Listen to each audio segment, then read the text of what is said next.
Judson గారు నమస్తే అండి. నమస్కారం. బొగ్గు స్కామ్ వ్యవహారంకి సంబంధించి గానీ, కొన్ని అంశాల్లో కేంద్రం ఇప్పుడు ఏఐసీసీ నుంచి పిలుపు రావడం, వీళ్ళంతా వెళ్ళాలని డిసైడ్ జేసుకోవటం. కానీ ఎందుకో అది జరగని పరిస్థితి. కానీ ఎప్పటికైనా తప్పదనంటారా? నాయకత్వ మార్పు అనేది ఇక్కడ తెలంగాణలో? ఈ పార్టీకి జరగాలి. ఇక్కడ ఒక ఇన్సిడెంట్ జరిగింది. యంగ్ ఒక 2 కేసులకు ఒక చిన్న పోలిక చేద్దాం. హ్మ్. ఇప్పుడు కిషోర్ అన్న, బక్క జడ్సన్ ఇద్దరున్నారు.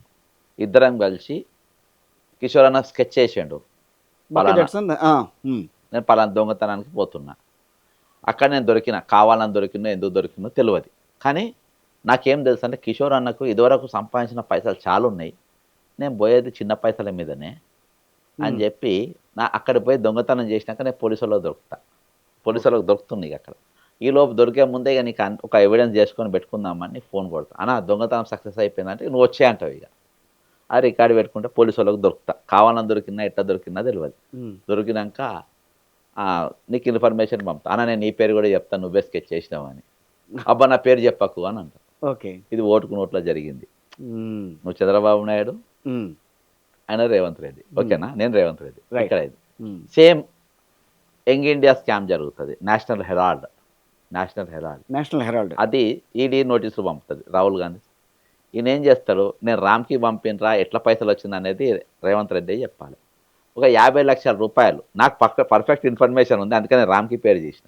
హ్మ్. 50 లక్షల రూపాయలు యంగ్ ఇండియా పేరు మీద పడతాయి. ఓకే. అందులో ఆ ఈడీ నోటీసులలో రేవంత్ రెడ్డి కూడా వస్తుంది. అంటే ఆ కేసులో ఈయన కూడా ఇన్వాల్వ్ అయ్యాడు. హ్మ్. సోనియా అర్థమైంది. గాంధీ గారు, హ్మ్. రాహుల్ గాంధీ గారు, రేవంత్ రెడ్డి గారు కూడా కేసు ఇరికిండు. అలా ఈయన పీనట్ వేసిండు అన్న.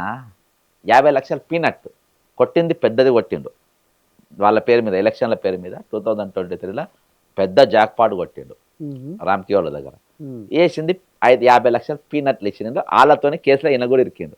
హుహు. నేను అప్రూవర్గా మాడతా ఇంకేముంది? అనొచ్చు కదా, అనొచ్చుగా. అవకాశం ఉంది కదా. హ్మ్. సేమ్ దాన్ని అడ్డం పెట్టుకొని నడిపిస్తుండ్రు అన్న వీళ్ళంతా. హ్మ్. ఆ వ్యవహారం పెట్టి నడిపిస్తుండ్రు. కేసుకి సంబంధించి ఆనవాళ్ళు కూడా లేకుండా మొన్న ఈ మధ్యన ఏదో ఫోరెన్సిక్ ల్యాబ్ వ్యవహారం అంతా జరిగిందని చెప్పి వార్తలొస్తున్నాయి. నిజం ఉందా దాంట్లో? అన్న మీరు నాకు బాధ ఎంత అనిపిస్తుంది అంటే పేపర్లో అయినా న్యూస్లో అయినా అదేదో ఫారెన్సిక్ ల్యాబ్ కాలిపోయిందని అంటుంది. అవును. నాకు అలా చెప్పుకున్నాను నచ్చలేదు. ఈ భారతదేశంలో ఆ! స్వతంత్రం వచ్చిన నాటి నుండి ఏ రాష్ట్రంలో కూడా ఒక ఫారెన్సిక్ ల్యాబ్ ఇప్పటి వరకు కాలిపోలేదు. ఏ రాష్ట్రంలో కూడా, including UP, including Bihar, including Chhattisgarh, including Odisha. అంటే అత్యధిక నేరాలు జరిగిన నేను ఆ మాట అనకూడదు కానీ నేను కూడా ఆగా. అక్కడ కూడా రైట్. ఆడ కూడా ఏడ కూడా ఫారెన్సిక్ ల్యాబ్ కాలలేదు. హైదరాబాద్ ఎట్లా కారింది అంటే ఫారెన్సిక్ ల్యాబ్ అంత ఇంపార్టెంట్ కాదనుకుంటున్నారు. అంత సేఫ్టీ మెజర్స్ తీసుకోవాల్సిన అవసరం లేదనుకున్నారా మీరు? దేనికోసం కాలింది?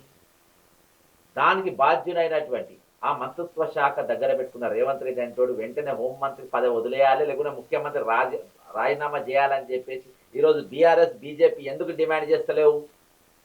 నెక్స్ట్ మేడం గారు వస్తారు బయటికి, సీతా గోయల్ గారు, డైరెక్టర్ గారు మాట అన్న. సీతా గోయల్ మేడం చాలా రెస్పెక్ట్ అన్న, అన్ని కేసులు బ్రహ్మాండంగా పడుతుంది. మేడం గారు బయటకు వచ్చి 2015 ఒక కేసు జరుగుతుంది. ఆ కేసు ఎవిడెన్స్ ఉన్నాయి. ఆ కేసు ఏందో చెప్పండి. ఇటీవల ఇంకొక కేసు 2024 పంజాగుట్ట పోలీసులు అవుతుంది. దాని శాంపుల్స్ కూడా ఉన్నాయి.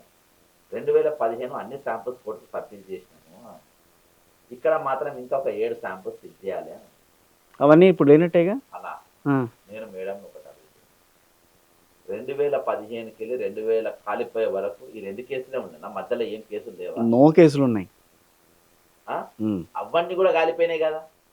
ఈ 2 కేసులే ఎందుకు మాట్లాడుతుండ్రు అంటే నా డౌట్ ఏంటంటే ఈ 2 కేసుల కేసులమే ల్యాబ్ కాలిపోయిందని నేను అంట. అందుకనే ఇవాళ బీఆర్ఎస్ వాళ్ళు రేవంత్ రెడ్డి రిజిగ్నేషన్ కావాలని అడుగుతలేరని నేను అంట. ఓకే. మీరు 2 కేసులు ప్రస్తావించారు సీరియస్ గా. రెండు కేసుల యొక్క ఎవిడెన్సెస్ అన్ని కూడా ఇచ్చేసినామని అంటుండ్రు. మధ్యలో ఏ కేసులో కూడా మాట్లాడతలేరు. ఏమేం కేసులు మీ ఉద్దేశంలో?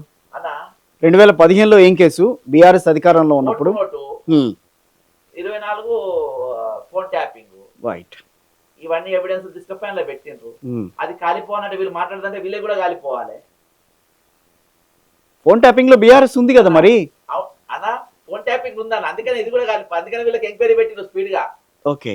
పెట్టి శాంపుల్ సేకరించి పెట్టుకున్నారు అక్కడ, ఇవి అవి అన్ని కలిపి పెట్టుకుని అలా కథం పట్టించింది రెండు. అందుకని వీళ్ళు డిమాండ్ చేస్తలేరు. నేను నేషనల్ హోమ్ మినిస్ట్రీలో కంప్లైంట్ ఇచ్చిన దీనిపైన ఎంక్వైరీ చేయాలని. అందులో ఒక ఎగ్జాంపుల్ పెట్టిన, మళ్ళీ ఒకసారి చెప్తున్నా. I had a lot of respect to Chicago. Miss England milli Maggi ఒక స్టేట్మెంట్ ఇచ్చింది, మిస్ వరల్డ్కి వెళ్ళి ఆమె మధ్యలో వెళ్ళిపోయింది. అవును, వెళ్ళిపోయి అక్కడ పోయి ఒక స్టేట్మెంట్, మమ్ములను ఈ తెలంగాణలో హైదరాబాద్లో మమ్మల్ని వేశ్యలను చూసినట్టుగా స్టేట్మెంట్. ఇది భారతదేశంకే దెబ్బతాగి. దానిపైన మరి సోనియా గాంధీ గారు చెప్పినా, మోడీ గారు చెప్పినా, ఇమీడియట్గా నువ్వు కమిటీ చేసింది. దాని కమిటీ చైర్మన్ ఎవరు? చికాగో వేల్ గారు. ఆ కమిటీ రిపోర్ట్ ఏమైందో ఇవాళ చికాగో వేల్ గారు ఎందుకు బయట పెడతలేరు?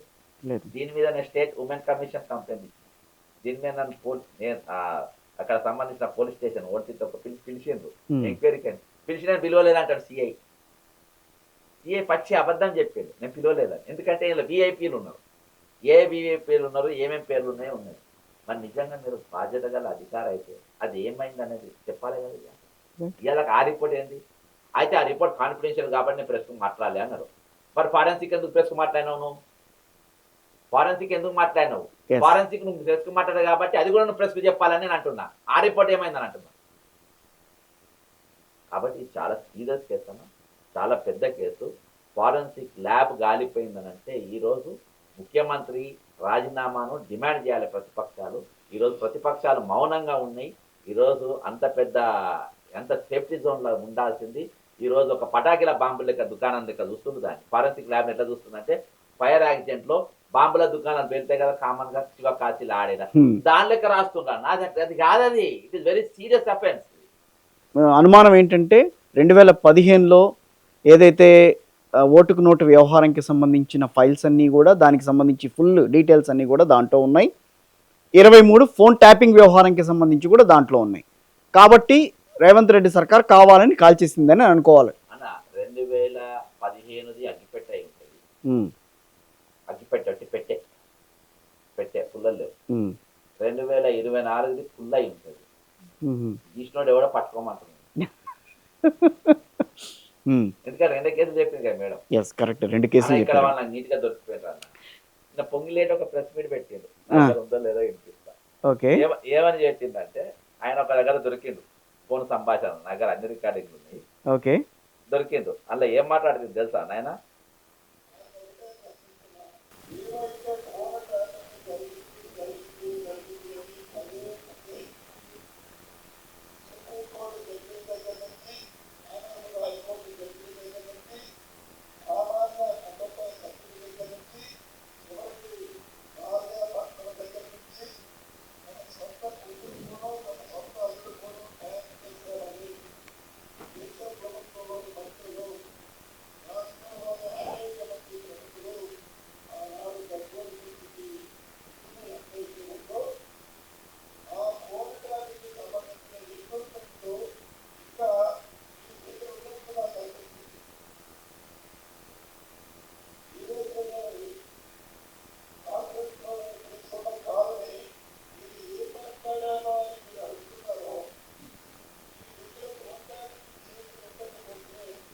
ఇప్పుడు ఏమన్నాడు?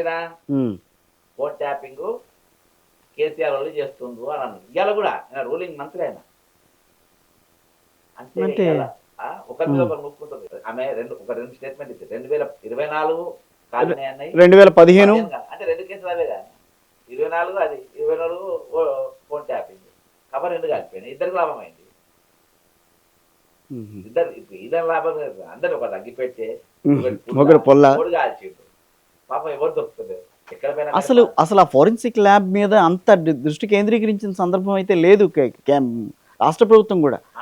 అది కూడా ఒక అగ్ని ప్రమాదం జరిగింది, వదిలేసాం అన్నట్టుగా వెళ్ళారు. కాదు, ఆపోజిషన్ పట్టించుకుంటలేము, పటాకీల దుకాణం కాల్చినట్టు చేసుకుంటారు.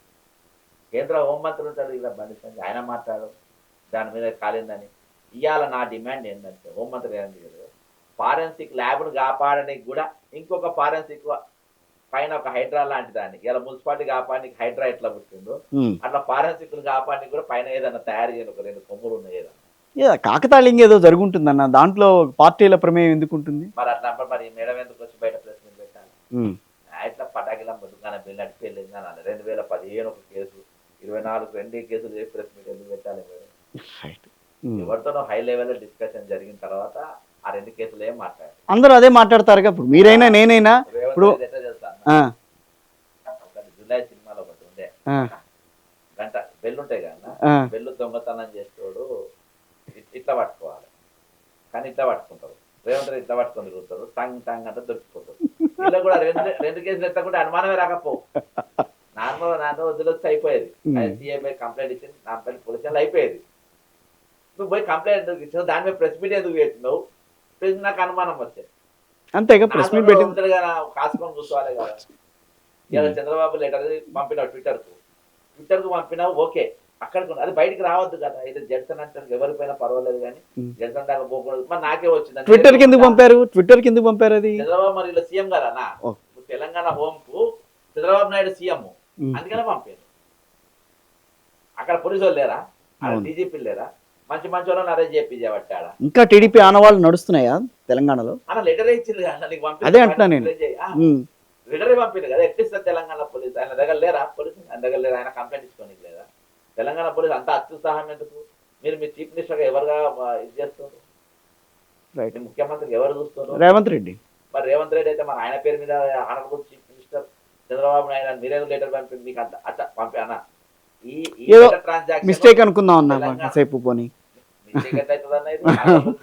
ట్విట్టర్ కు ఇంటర్నేషనల్ ఏజెన్సీకి తెలంగాణ పోలీసులు మీరు పెట్టి ఉత్తరం రాసిందంటే ఎట్లా రాస్తారు? నేను అంటుంది నిన్న, అరే నువ్వు చంద్రబాబు నాయుడు నీ షాడో సీఎం గాను డైరెక్ట్ సీఎం, పక్క రాష్ట్ర సీఎం విషయం తప్పే ఉంది, ఆ మాత్రం ఇస్తే తప్పే ఉందా దాంట్లో? ఏది పక్క రాష్ట్ర సీఎం కి మీరు ఆయన దిక్కులేదా అంటున్నా? వాళ్ళ గవర్నమెంట్ లేదా? వాళ్ళ డీజీపీ లేడా? వాళ్ళ సైబర్ క్రైమ్ లేదా? వాళ్ళు రాసుకోరా? నీకెందుకు అంత ఉత్సాహం? అంటే అన్నా, నీవు ఆయనను నీ ముఖ్యమంత్రిగా నువ్వు అనుకుంటున్నప్పుడు, ఆయన ఆలోచనతోనే ఇవాళ ప్రభుత్వం నడుస్తున్నప్పుడు నువ్వు పెడతావా లెటర్ అన్నా? ఇవాళ ఒకటి ఏం చెప్తున్నా అంటే, ఇవాళ దాకా దీనిపైన ఎందుకు ఎవరు ఖండించలే? నేను ఒక్కనే ఇచ్చిన. మీరు చూసారు కాబట్టి మీరు చెప్తున్నారు, అందరూ చూడాలి కదా దాని గురించి. ఏది అందరి పంపిన ఎవరు మాట్లాడతలేరు. ఎందుకంటే దీని వెనుక చాలా బయటకు వస్తాయి కాబట్టి ఎవరు అన్నా వీళ్ళందరూ రొయ్యలు తిన్నారన్న, నమ్మ ఖాళీ చేసేది. ఎవరు తిన్నారని ఒకరి మీద ఒకరు నొక్కుంటారు. యాక్చువల్గా తిన్నది అందరూ తిన్నారు. ఆదరు దొంగలే కాబట్టి